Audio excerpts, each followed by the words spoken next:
सुप्रभात सगळ्यांना। मी तुम्हाला गर्भधारणेपासून ते प्रसूतीपर्यंत कोणती कोणती काळजी घ्यायची आहे ते सांगणार। तर ज्या प्रकारे जशी महिलेला गर्भधारणा झाली तर लगेच आपल्याला नजीकच्या कोणत्या पण दवाखान्यामध्ये किंवा अंगणवाडीमध्ये नोंदणी करायची आहे। तर गर्भधारणेची नोंदणी करणे हे खूप महत्त्वाचं आहे। तर जशीच आपण गर्भधारणेची नोंदणी केली तर त्यामध्ये आपल्याला गव्हर्नमेंट कडून मिळणाऱ्या वेगवेगळ्या स्कीम्स वेगवेगळ्या योजनांची आपल्याला माहिती मिळते किंवा आपण वेगवेगळ्या योजनांचे जो पण लाभ आहे तो आपण घेऊ शकतो।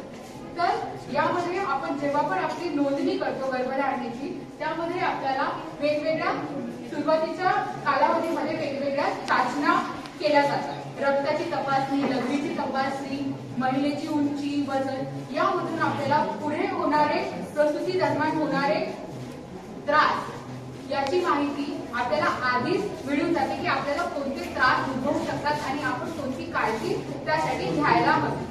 तर हे आहे पहिलं की आपल्याला सगळ्यात पहिले गर्भधारणा झाल्याबरोबरच नोंदणी करायची आहे आणि नोंदणी सोबतच जे डॉक्टरांनी सांगितलेलं आहे त्या चाचण्या पूर्णपणे करायचं आहे की आपल्याला एक पण म्हणायचं नाही की ही मी नाही करत, ही मी केलेलं आहे, मी रक्त नाही तपासत। आपल्याला प्रत्येक गोष्टी मागे एक कारण आहे, त्यामुळे प्रत्येक डॉक्टरांचा सल्ला आपल्याला ऐकणे गरजेचं आहे। त्यानंतर आहे लसीकरण।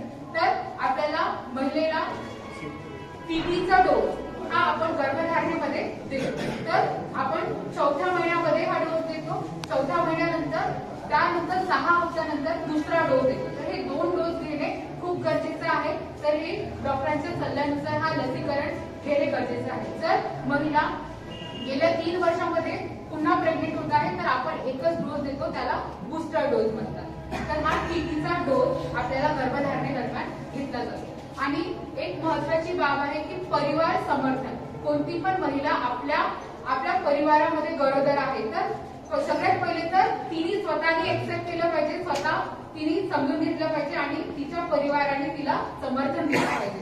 परिवाराने तिला होणारे त्रास, तिला होणारे मानसिक तणाव या सगळ्या गोष्टींची काळजी घेतली पाहिजे की जेणेकरून तिला त्रास होणार नाही, मानसिक किंवा शारीरिक त्रास होणार नाही। त्यानंतर आहे आपल्याला उपरोक्त आहार। उपरोक्त आहार मध्ये आपण 3G हा फॉर्म्युला यूज करतो।